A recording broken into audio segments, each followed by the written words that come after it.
Once labeled the poor man's lobster, crawfish have made a stunning comeback, becoming the backbone of a food industry worth tens of billions of dollars. But how is it possible that millions of tons are harvested and processed every single year? This special journey begins in the flooded swamps and vast rice fields of Louisiana, where crawfish are caught using specialized traps and nets before being swiftly transported to modern factories. There, these mud-covered creatures are transformed into neatly packaged products or steaming trays of bright red, aromatic crawfish. Today, Agriculture Insight will take you inside the extraordinary transformation of this tiny crustacean and uncover the secrets behind its irresistible appeal. All will be revealed in this video.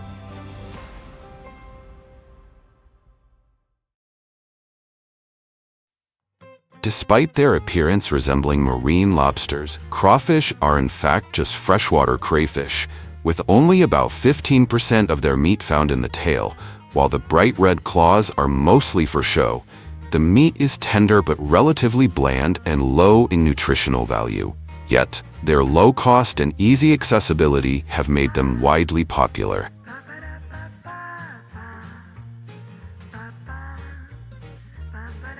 On the other hand, their explosive reproductive ability makes them a nightmare for farmers.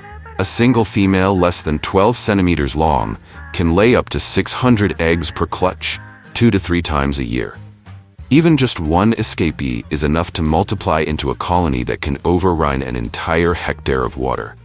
Combined with their habit of digging burrows as deep as 2 meters and their voracious appetite, from rice shoots and small fish to animal carcasses, crawfish truly become a farmer's worst nightmare.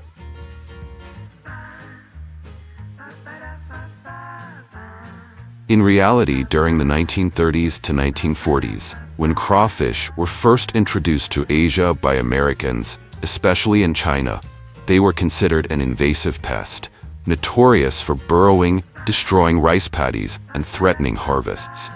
Yet just a few decades later, the picture shifted dramatically.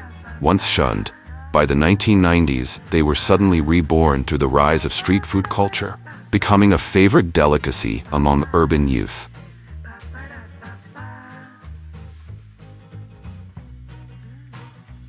Today, the appeal of this species is evident on both sides of the Pacific.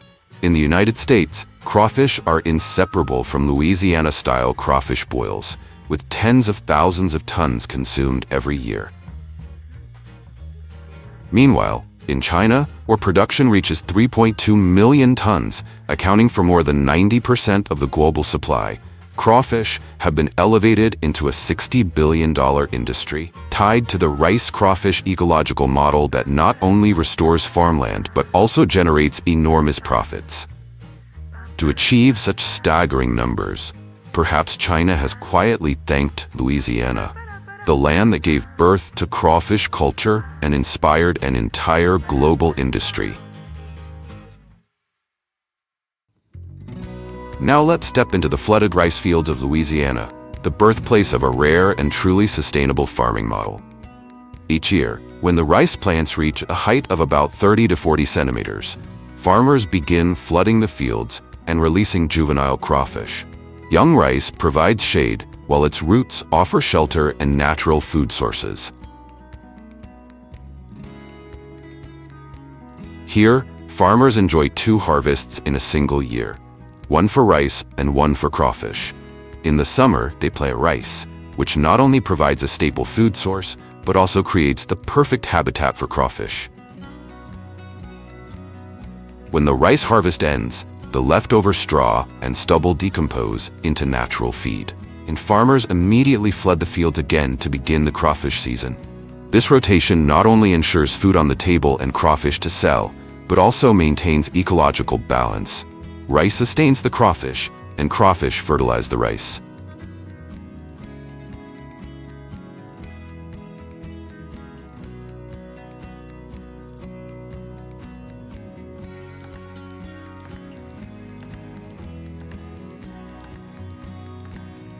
But the story doesn't end with the rice fields. Beyond cultivated land, Crawfish are also harvested directly from vast wetlands. Across the flooded fields, hundreds of traps set the day before lie waiting, each baited with fish scraps, sometimes mixed with potatoes or industrial feed pellets, to lure the crawfish hidden in the mud. The harvest unfolds in a precise, step-by-step routine. The worker deftly pulls each trap from the water, gives it a quick shake, and the crawfish tumble into stainless steel bins with air holes, keeping them alive while preventing escape. Fresh bait is then loaded, and the trap swiftly reset in its original spot, ensuring an unbroken, efficient cycle. Every motion, from lifting and rebaiting to releasing the trap, demands speed and accuracy. Even the smallest slip could cut deeply into the day's yield.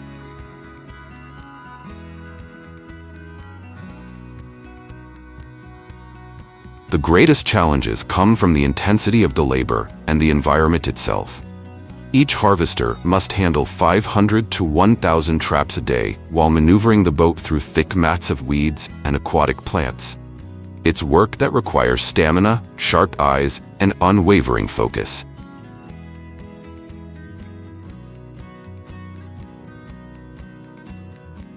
By late morning, the bins brimming with wriggling crawfish stand as proof of a tightly run operation, marking the very first step in the global value chain of this freshwater delicacy.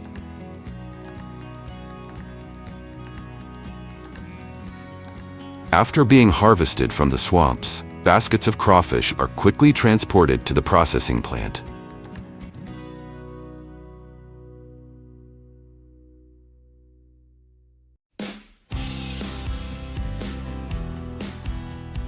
Right after harvesting, crawfish are poured directly into large receiving troughs and begin their processing journey with the rough washing stage.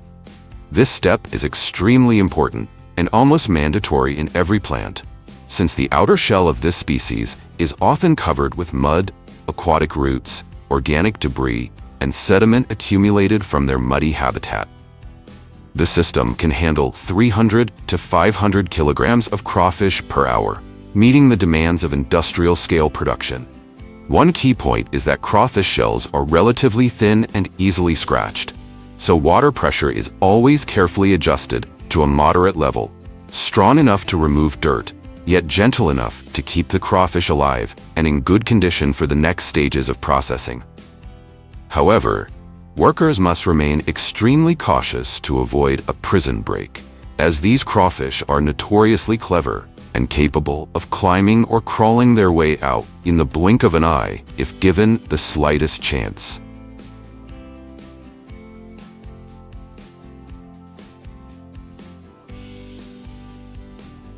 After being thoroughly washed, the crawfish are transferred onto a conveyor belt for size grading.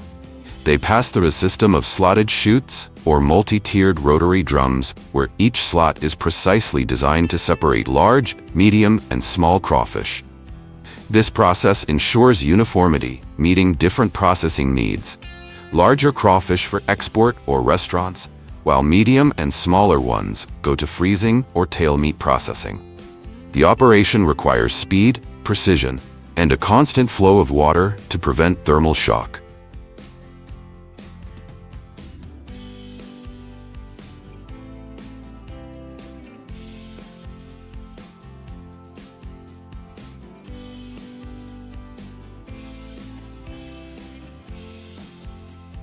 Once thoroughly washed and carefully graded, premium quality crawfish are packed into insulated foam boxes, pre-lined with ice and sealed with moisture-retaining covers to keep them alive and healthy during transport.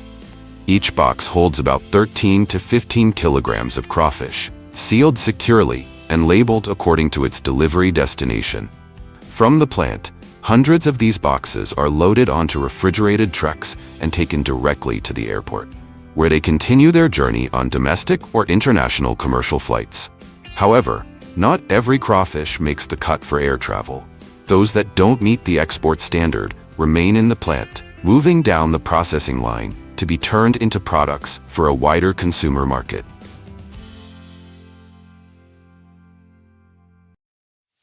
Immediately after grading, batches of crawfish are placed into large steel cages and steamed at around 100 degrees Celsius for 5 to 7 minutes.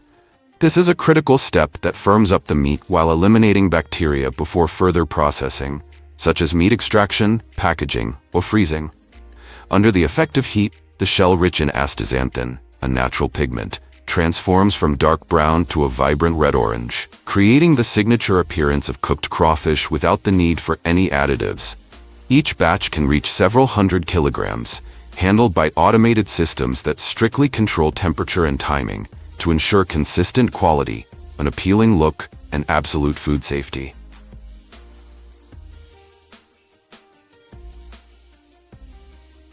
As soon as the steamer's whistle fades, hundreds of kilograms of bright red crawfish are swiftly moved to the packaging area. Inside the chilled factory, skilled hands quickly portion them into premium plastic bags, vacuum seal them, and pass them through automatic sealing machines.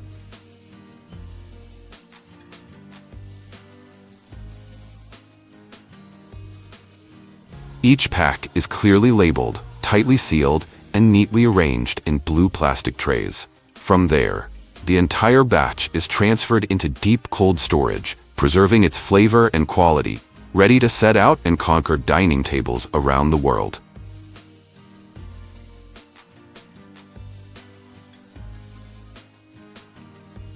Not stopping at packaging whole steamed crawfish, the factory also produces a wide range of value-added products, such as peeled crawfish meat, seasoned crawfish, and ready-to-eat canned items, all carefully processed to meet the diverse demands of both domestic and international markets. To achieve this, after steaming, part of the crawfish is packed whole, while the rest is sent to the peeling section for deeper processing.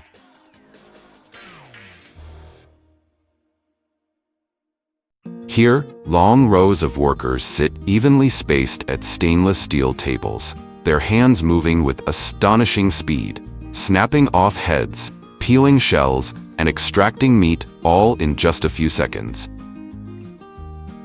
What may look simple is in reality a task requiring near-perfect precision. A slight slip of the hand or too much pressure can cause the meat to break, crumble, or lose its commercial value entirely.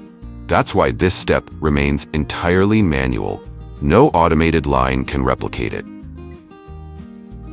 Experienced hands, having processed tens of thousands of crawfish, work not only with speed, but also with remarkable finesse, able to feel the firmness, doneness, and texture of the meat, as if reading each crawfish through touch alone.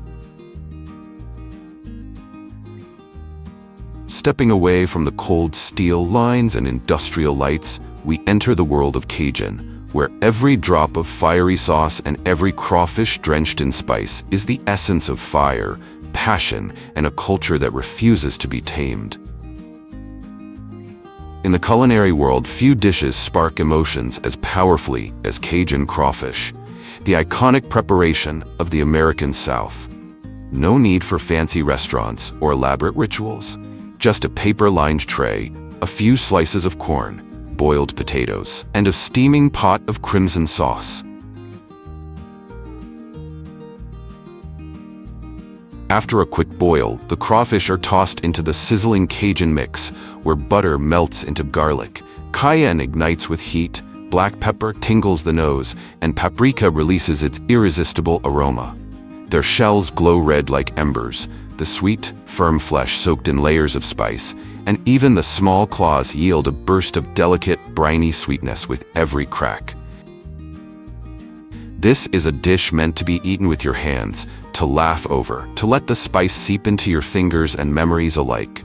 Because more than a meal, Cajun crawfish is a feast of flavors, of togetherness, of unforgettable moments shared with friends, where the aroma, the laughter, and the bold, fiery sauce linger like a warm memory that refuses to fade. Beneath the waves, the swordfish, a creature bearing a giant silver blade on its head, has long stood as a symbol of power. In fact, that sword is an extension of the upper jawbone, flat and hard as steel, stretching up to a third of its body length. It isn't razor-sharp like a real blade, but strong enough to stun schools of fish, pierce wooden boat hulls, and even bring down sharks.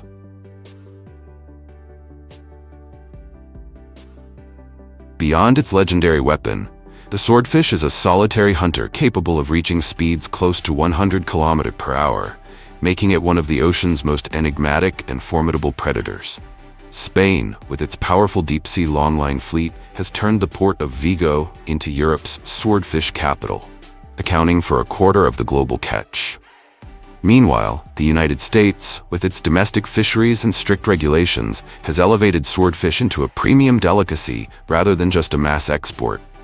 Each year, this species generates hundreds of millions of dollars, securing its place as a vital link in the global seafood industry.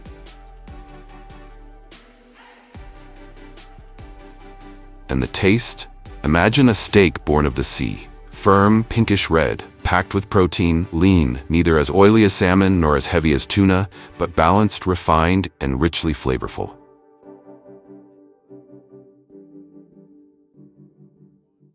The journey to hunt swordfish begins in the vast ocean, where humans must combine centuries-old tradition, modern technology, and real-world experience to locate this species, a decisive yet challenging factor that determines the success or failure of the entire voyage.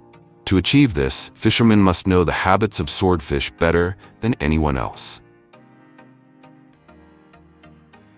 These fish are widely distributed across tropical and temperate oceans, usually found at depths of 200 to 800 meters, and sometimes descending beyond 1,500 meters. This is a cold, dark realm where light barely penetrates. To find them, fishermen rely on experience, observing the ocean surface, the migration of bait fish, and the currents. And today they also use satellite positioning and sonar to scan for schools of fish, greatly improving accuracy.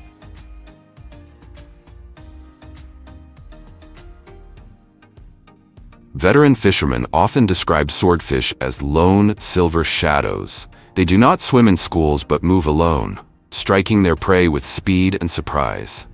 This solitary nature makes catching swordfish far from easy. It requires patience, luck, and sometimes even an art passed down through generations. Once the waters with swordfish have been identified, the next step is preparing the bait. As apex predators in the food chain, swordfish have a varied diet, ranging from herring, mackerel, and small tuna to squid and even certain crustaceans. Yet their ultimate weakness, the delicacy they find hardest to resist, is fresh squid. For this reason, on most fishing trips, squid remains the bait of choice to lure swordfish closer. The bait is secured onto large stainless steel hooks built to withstand tremendous force and prevent breakage when the swordfish thrashes. Every part of the rig, line, hooks, floats is carefully checked, since a mature swordfish can weigh 200 to 300 kilograms, with record specimens exceeding 600 kilograms, powerful enough to bend ordinary metal. Once the bait is set, the confrontation with the silver blades of the ocean truly begins. The most common method of catching swordfish today is longlining, widely employed by industrial fleets from Spain, Ecuador, Taiwan, the United States, and many other countries. A single longline can stretch for tens of kilometers, carrying thousands of baited hooks, set either along the surface or in mid-water, the very zone where swordfish usually hunt. The entire system of floats and weights is arranged scientifically to keep the line at a stable depth, ensuring maximum efficiency.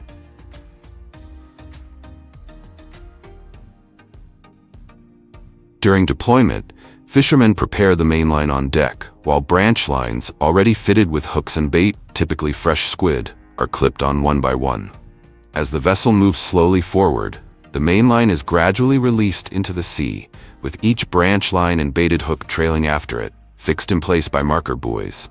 In this way, an immense wall of bait is erected beneath the surface, ready to lure in the solitary silver shadows of the ocean.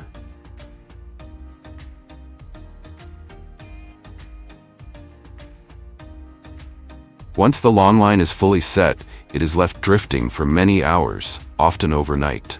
Whenever a swordfish strikes and gets hooked, the powerful tension travels up the line and buoy, signaling the crew. At that moment, fishermen begin hauling in the gear with hydraulic winches, and the battle to bring the fish aboard becomes intense. Swordfish are notorious for their raw power. They can thrash violently, leap clear out of the water, or even charge directly at the boat's hull.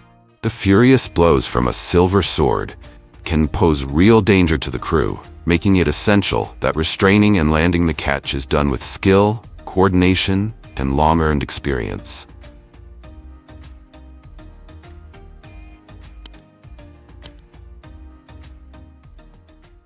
Besides lawn lining, swordfish are also caught using specialized rods, a method practiced both as sport and for commercial purposes.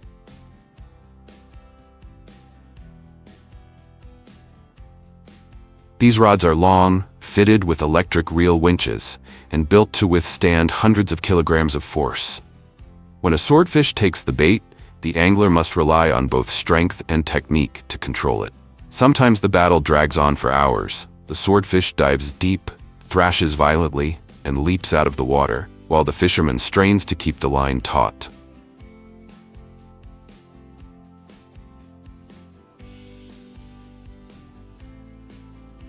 In the world of sport fishing, conquering a giant swordfish is regarded as a legendary feat, a symbol of human strength against the ocean. However, this method accounts for only a small fraction of the total catch, serving mainly tourism and recreational fishing.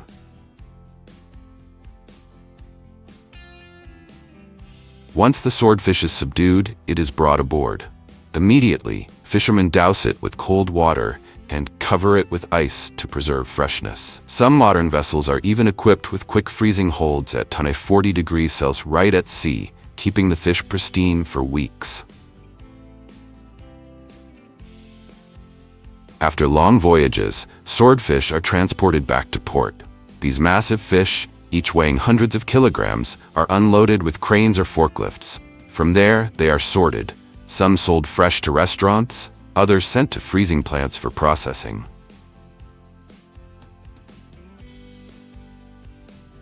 At restaurants or processing facilities, swordfish are most commonly prepared as fillets, as their body structure is highly suited for cutting and separation.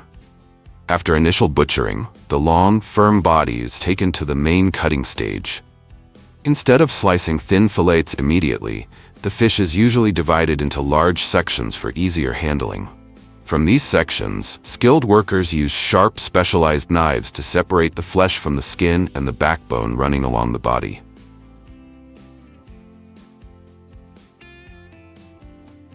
Thanks to its thick, firm muscle fibers, swordfish can be filleted relatively easily. With just a few decisive cuts, large, intact slabs of meat are obtained with minimal waste. These slabs are then portioned into cuts about 2 to 3 centimeters thick, commonly known as swordfish steaks.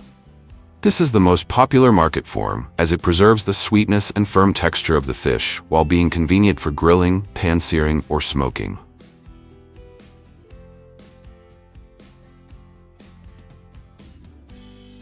Another highly popular product is frozen swordfish. Selected swordfish destined for this process are flash frozen immediately after being cut into large blocks at around 40 degrees Celsius, then kept in cold storage at 20 degrees Celsius until portioning. The body sections are processed with industrial cutting systems, ensuring uniform slices that are visually appealing and meet international trade standards. Thanks to advanced freezing technology, the product not only preserves its quality, color, and flavor, but also retains its rich nutritional value, including protein and omega-3. With its long shelf life, frozen swordfish is widely distributed to supermarkets, restaurants, and high-end hotels worldwide, making it an ideal ingredient for a variety of dishes, ranging from pan-seared steaks and charcoal-grilled fillets to refined Asian and European recipes.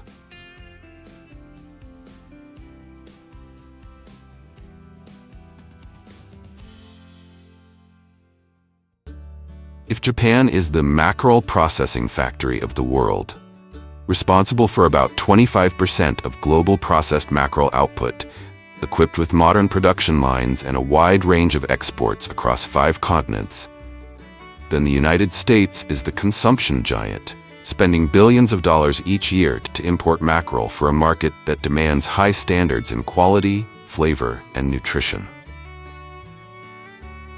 Mackerel isn't just a fast swimmer, it's a finely tuned predator of the sea. When schools of prey like sardines or shrimp enter its strike zone, mackerel swiftly join forces, spiraling into a vortex that devours everything in its path. But would you ever guess that the rich, flavorful slice of mackerel on your plate might be hiding a reservoir of mercury? Deep within that savory flesh lies the consequence of a long chain of bioaccumulation passed on from one tiny prey to the next. Eat it too often, especially king mackerel, and you may silently cross the threshold of safe consumption, with no symptoms, no warning signs. Yet, despite the warnings, the journey of bringing mackerel from the deep sea to the dinner table shows no signs of slowing down. Humans continue to pursue this high-speed fish across shifting currents and the last pockets of cold water in an ever-warming ocean, fueling a year-round global hunt.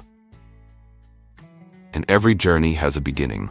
Join me as we set sail for the Atlantic, where specialized fishing fleets power through the waves, launching an epic chase called mackerel. From May to October, the ocean enters its golden season. Shifting currents push young sardines, shrimp, and squid toward the surface, drawing in the shimmering silhouettes of mackerel, the speed hunters of the deep. In this modern hunt, no method is more effective or spectacular than the purse seine. A massive net, hundreds of meters long, dropped into the water to form a tightening arc, a near-invisible trap in the open sea. Speed is critical. The faster the net is cinched, the slimmer the chance of escape.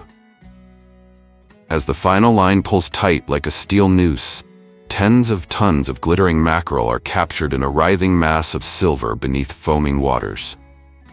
Giant cranes roar to life, lifting heavy hauls one after another into refrigerated holds kept near -20°C to lock in freshness. In less than 30 minutes, a single haul can bring in over 200 tons, an amount that once took an entire coastal village weeks to gather. It's not just a triumph of technology, but a relentless contest between humankind and the sea.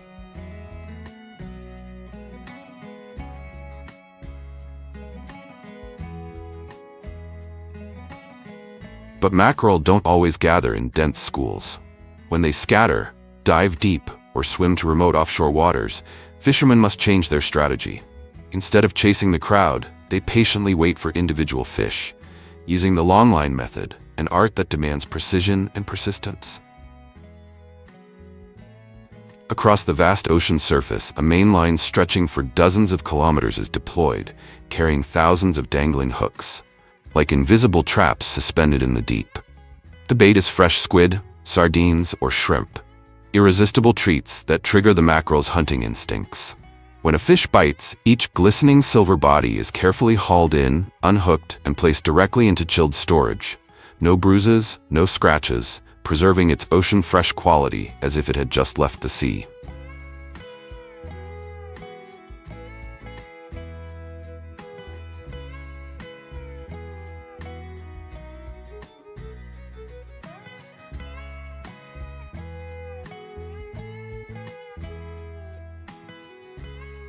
As soon as the boats dock, a portion of the mackerel is unloaded at the wholesale fish market, where lively auctions begin before dawn breaks through the mist.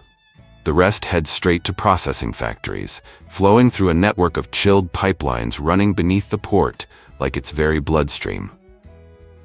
At the factory, mackerel are guided into an automated sorting system using stainless steel chutes. As the fish slide down, smaller ones fall through the gaps between the rails and are redirected to a separate processing line, primarily for canning. Larger fish remain on top and continue to subsequent stages, such as filleting, marinating, or being frozen whole for export.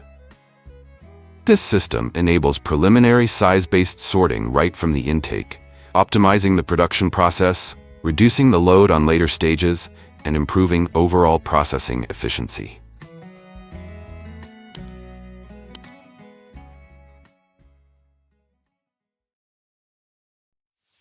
Right from the initial stage, the mackerel pre-processing line demonstrates near-perfect precision. while traditional manual methods of decapitation often result in millimeter-level errors, enough to tear the skin, lose valuable meat, and reduce product value. Here, each mackerel is neatly placed into a shaped mold and precisely aligned using laser guidance with an error margin of less than 0.5 millimeters. This allows the blade to cut exactly at the junction between the head and body, producing a clean, sharp separation as if machine molded. The entire process operates at a speed of several hundred fish per minute, enabling the plant to handle tens of tons per shift while maintaining exceptional consistency and precision. Next, the fish body is immediately transferred to an automatic filleting system, where blades are programmed to optimize meat yield. No excess, no waste. For specimens with a fat content exceeding 20%, the system automatically divides them into 3 proportionate portions, maintaining both structure and richness, something nearly impossible to achieve by hand. Importantly, none of the removed parts, heads, guts, or backbones, are discarded. Instead, they are repurposed into raw material for aquaculture feed, creating a closed-loop system where no part of the mackerel goes to waste. Although mackerel is not known for having many fine bones, processing plants still carry out an additional bone removal step after filleting to ensure top quality. In many facilities, this task is still done manually under intense white lighting.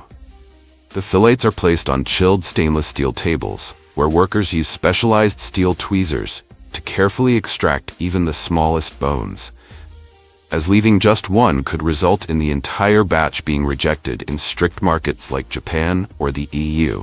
However, in modern factories, this step has been replaced by dedicated pin bone removal machines.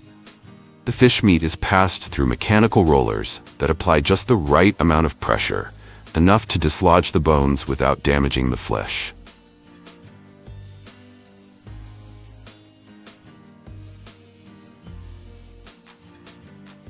After bone removal, the mackerel fillets are given a final rinse, neatly arranged, and moved to the light salting stage, a key step to stabilize the flesh structure and extend shelf life. First, the fillets pass through an artificial cold rain system, a chilled water spray that provides preliminary rinsing, removes surface protein residues, and cools the fillets before salting. Next, a low-concentration brine spray, 2–3%, is applied. This salt layer isn't meant to make the fillets noticeably salty, but is just enough to firm the muscle fibers, neutralize mild fishy odors, stabilize flesh color, and create a natural biofilm that helps retain freshness during freezing. Each fillet is then precisely placed onto stainless steel trays, with spacing calculated down to the millimeter to ensure even cold air circulation. This arrangement prevents sticking, warping, or deformation during freezing.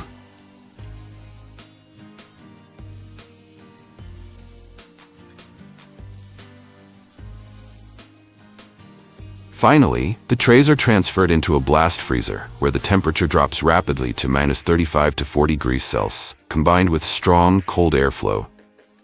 Within minutes, each fillet reaches an ideal, deep frozen state, firm, evenly colored, and ready for packaging.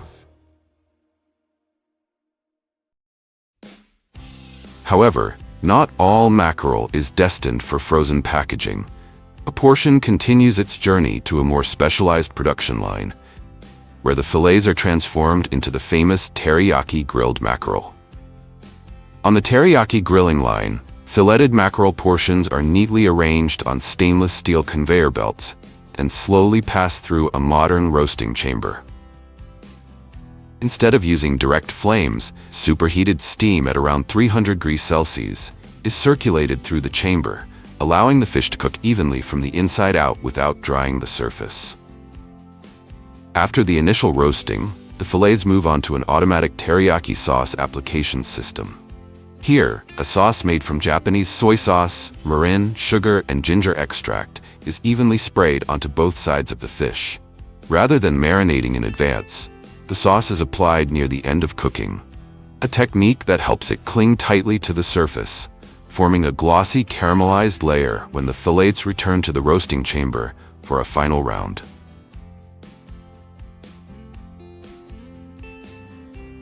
If salted mackerel represents the traditional flavor of the sea, then canned mackerel is a modern evolution, compact, sustainable, and ready to conquer global markets.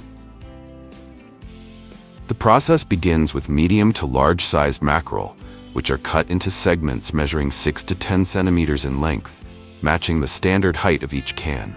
A stainless steel blade is precisely positioned over the conveyor belt, lowering at regular intervals like a metronome, slicing the fish into clean, uniform sections with millimeter-level accuracy. After the pre-processing stage, fresh, fatty mackerel portions are transferred to the canning area. Depending on their size, each can holds 1 to 3 pieces, neatly arranged either vertically or horizontally to optimize space and minimize shifting during cooking. Once arranged, the cans automatically move to the liquid filling system. The filling nozzles move in a steady, rhythmic motion, dispensing a smooth, glossy stream of liquid into each can of mackerel as it moves along the conveyor belt, just enough to fully cover the fish without overflowing. Depending on the product type, this liquid may be vegetable oil, light brine, tomato sauce, or a specialty blend such as teriyaki or a thick, chocolate-colored brown sauce. Despite their different formulations, these liquids share a common purpose: to act as a natural preservative while infusing the fish with flavor during the high-pressure sterilization process, enhancing both the taste and texture of the final product. After being filled with sauce or vegetable oil, the mackerel cans move on to a critical stage: cooking and sterilization inside a large industrial retort. Inside, the temperature reaches 121 degrees Celsius, with pressure levels so high that the cans could deform if not precisely controlled. Over 45 to 60 minutes, the fish is fully cooked inside the sealed container. Few people know that New York was once the oyster capital of the world, where oysters blanketed the shoreline and were exported across continents. But after centuries of over-harvesting, the industry completely collapsed. Now, with an annual investment of $6 million, the city is working to revive the oyster dream right where it all began. Once a luxury on dinner plates, oyster shells used to pile up as millions of tons of waste each year. But instead of letting them rot in landfills, people began returning the shells to the sea, where each one forms the foundation for reefs, filters water, and supports entire ecosystems. A remarkable shell turnaround, from waste to a symbol of ocean renewal. Oysters have no brain or central nervous system, but don't underestimate them. Squeeze a lemon on a raw oyster, and the citric acid instantly hits the soft tissue, causing it to twitch or clamp shut in a split second. It's a final biological reflex, a quiet movement that reminds us this seemingly lifeless creature is still alive.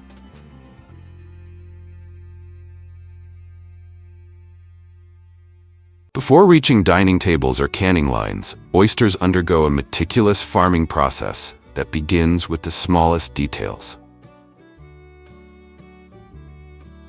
To ensure a steady supply of seed and consistent quality, many farms now rely on artificial breeding instead of seasonal natural reproduction. Healthy broodstock oysters are carefully selected and raised in tanks with tightly controlled temperature and salinity, simulating year-round spawning conditions, rather than being limited to the natural breeding season from June to August. Once fertilized, the eggs are incubated in 400 to 500-liter tanks containing millions of free-swimming larvae. This early stage is highly sensitive. The larvae are fed fresh microalgae, cultivated separately under strict quality control. Throughout this process, the tank water must be continuously filtered and regularly tested to eliminate harmful bacteria, ensuring healthy, uniform larval development, the foundation for high-quality oysters in the final product. When the larvae reach the stage where they are ready to attach to a fixed surface, they are transferred to specialized setting tanks. Here, crushed oyster shells are spread on mesh or hard surfaces to provide a suitable substrate for attachment. The juvenile oysters secrete a natural adhesive to anchor themselves in place, marking the beginning of a rapid growth phase. After about 2 to 3 weeks, once the spat reach a size of 0.75 millimeters to 2 millimeters, they are screened to remove weak or underdeveloped individuals, keeping only those with uniform size.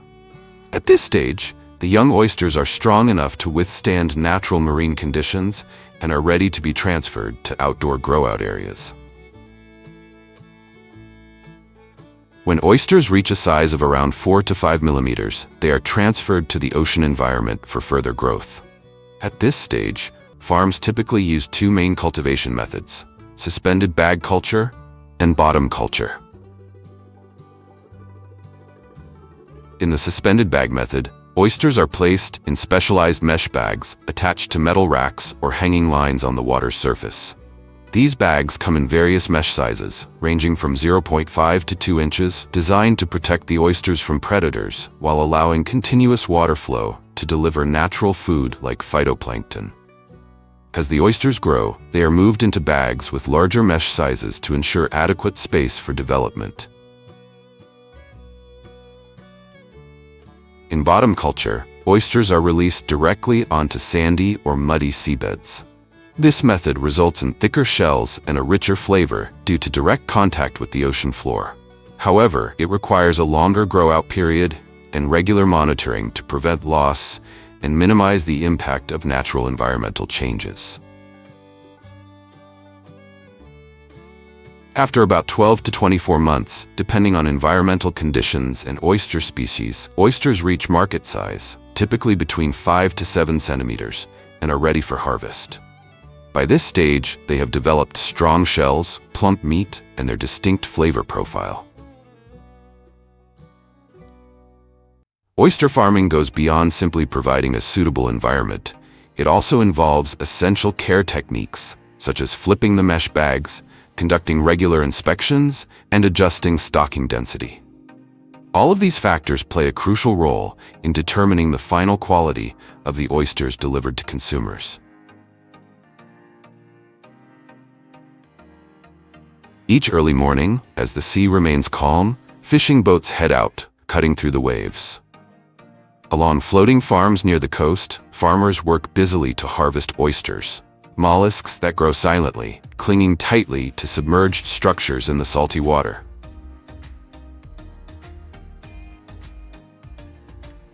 Unlike fish or shrimp, harvesting oysters requires patience and a solid understanding of their biology. Depending on the species and salinity levels, farms must wait 18 to 36 months before oysters are ready to harvest.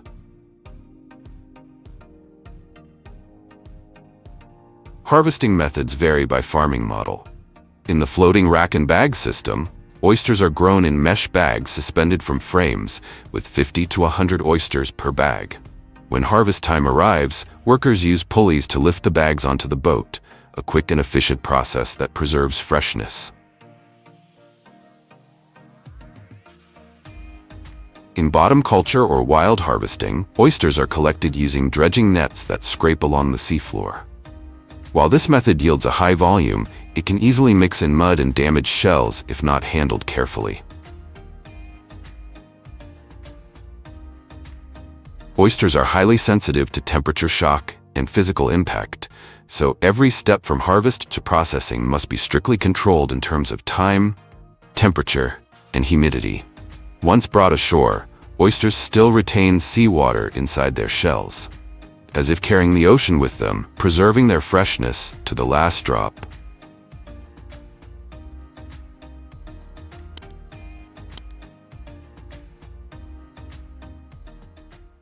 After harvesting, oysters must be cleaned immediately to remove mud, algae, and small organisms attached to their shells, ensuring quality before moving on to the next stage.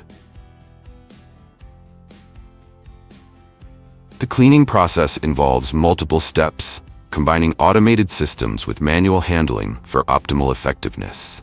First, the oysters are passed through a series of recirculating water tanks with continuous or wave-like water flow, which gently loosens mud and debris without damaging the shells. In some systems, these tanks are equipped with filtration screens to remove impurities and keep the water clean throughout the washing process.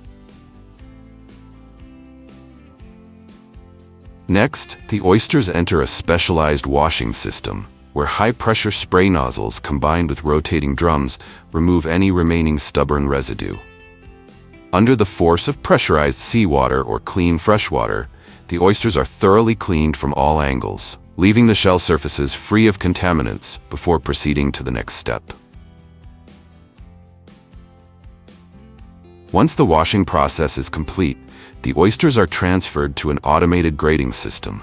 Here, vibrating conveyors sort the oysters accurately by shell size, ensuring product uniformity.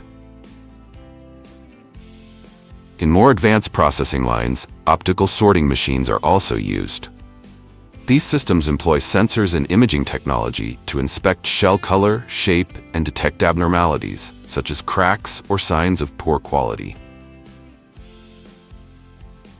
Oysters that do not meet the required standards are manually removed by workers, ensuring that only top-quality oysters move forward. After grading, the selected oysters are placed into specialized containers with drainage holes to prevent water accumulation and maintain optimal conditions for the oysters to stay alive and healthy. Thanks to a modern cleaning and grading process that combines technology with manual handling, the oysters are not only clean, but also consistently high in quality before moving on to storage and transportation.